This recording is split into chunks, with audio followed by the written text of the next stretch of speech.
Après plus de 3 mois d'aventure, l'émission de télécrochet X Factor s'est achevée ce mardi soir avec une victoire pour l'étudiant britannique Matthew Raymond Bracker. Au lendemain de cette finale forte en émotion, nous l'avons rencontré, encore un peu abasourdi, mais avec des étoiles dans les yeux. Matthew Raymond Bracker! Quand Sandrine a dit mon nom, mais c'était juste... Oh, je le croyais pas. Je le croyais pas du tout, je pense, mais...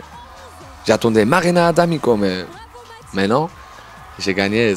C'est juste bizarre, je le crois pas. J'arrive pas à y croire, c'est un truc de ouf. C'est un peu une revanche personnelle, cette victoire en France. Oui, c'est un type de revanche parce que j'ai été viré de la première épreuve de bootcamp pour l'Angleterre, mais parce que je pense que j'ai pris la compétition trop au sérieux, c'était pas fun. Et quand tu chantes, il faut être fun. Il faut que c'est ça, il faut que tu t'éclates, il faut que tu t'amuses de la scène.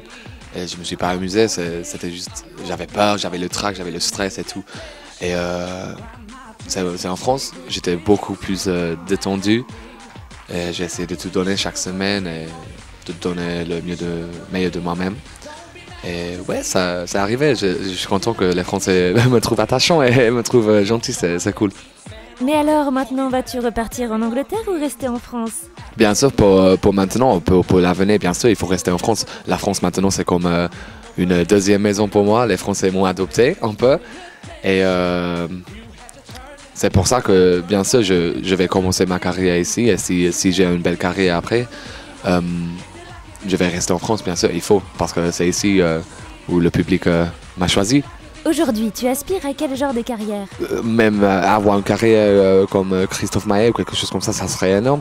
Et aussi le Rihanna international et tout, ça serait cool. C'est le rêve, je pense que c'est un peu stupide de dire ça maintenant.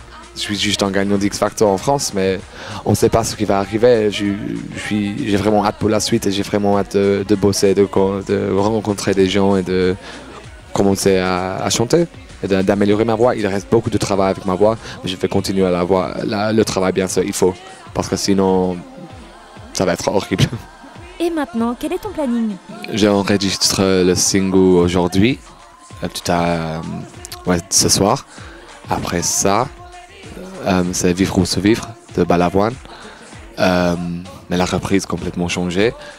Après ça, le single sort samedi. C'est vraiment bizarre de dire ça. Et j'ai 3 mois d'enregistrer un album aussi. Il faut trouver des bonnes chansons pour moi et de faire les compromis, bien sûr, parce que j'ai pas envie de faire un album complètement de reprise. J'ai pas envie, c'est pas moi. Mais en attendant ton album, peux-tu nous interpréter ta chanson coup de cœur du moment? Je chante un peu de TikTok. J'essaie. J'ai la voix cassée et tout.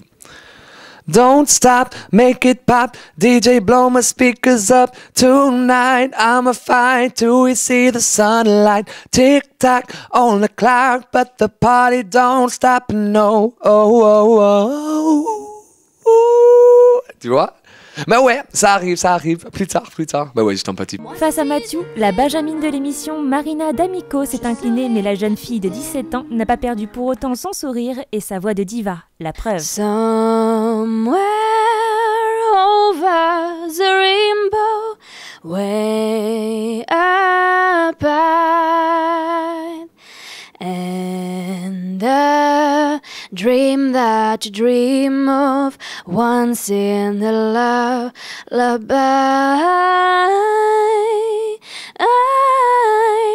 Somewhere I wish upon a star, wake up with the clothes I found behind. And me.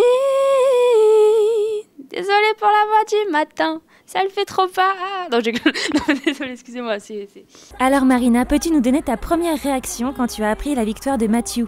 En fait, j'étais un côté déçue, mais un côté super contente pour lui, parce qu'il ne démérite pas. En 2 mots, quel serait ton bilan après 3 mois à X Factor? Tout ça pour finir 2e. Non, mais c'est franchement une superbe aventure et je suis super contente. Et apparemment, tu as réussi lors de la finale à te rapprocher de l'incroyable Beyoncé. Elle m'a parlé. En fait, le truc c'est que j'ai fait ma chanson Crazy in Love, enfin oui sa chanson mais ma prestation. Je me suis changée, j'ai couru pour faire le duo et en fait elle est venue un peu plus tôt avec tout son groupe. Et en fait, elle m'a fait signe, je me suis dit, bon, peut-être c'est pas pour moi, donc j'ai juste fait ça. Et elle m'a dit, You look so good on Crazy in Love. À mon avis, ça veut dire que t'étais à peu près bien sur Crazy in Love. Et après, elle m'a dit, Good luck for tonight. Donc j'ai sauté comme une pile, ça a fait, oh, thank you. Non mais franchement, débile, ma réaction, mais... Oh non, mais Beyoncé, quoi, c'est un monstre. Elle est magnifique, mais sur scène, c'est un truc de fou, quoi. Et sinon, quels sont tes projets? Alors, a priori, je vais quand même sortir un single. La chanson Tombée du ciel de Jacques Higelin. Très belle chanson. Enfin, moi, je suis assez contente de l'avoir chantée. Et donc, voilà, comme j'ai hâte de voir si ça va sortir et voilà. Eh bien, nous te l'apprenons, ton single va sortir ce samedi sur toutes les plateformes de téléchargement. Je suis super étonnée parce que je pensais pas que le single allait sortir. Donc voilà, d'ici samedi, le single est sur toutes les plateformes de téléchargement.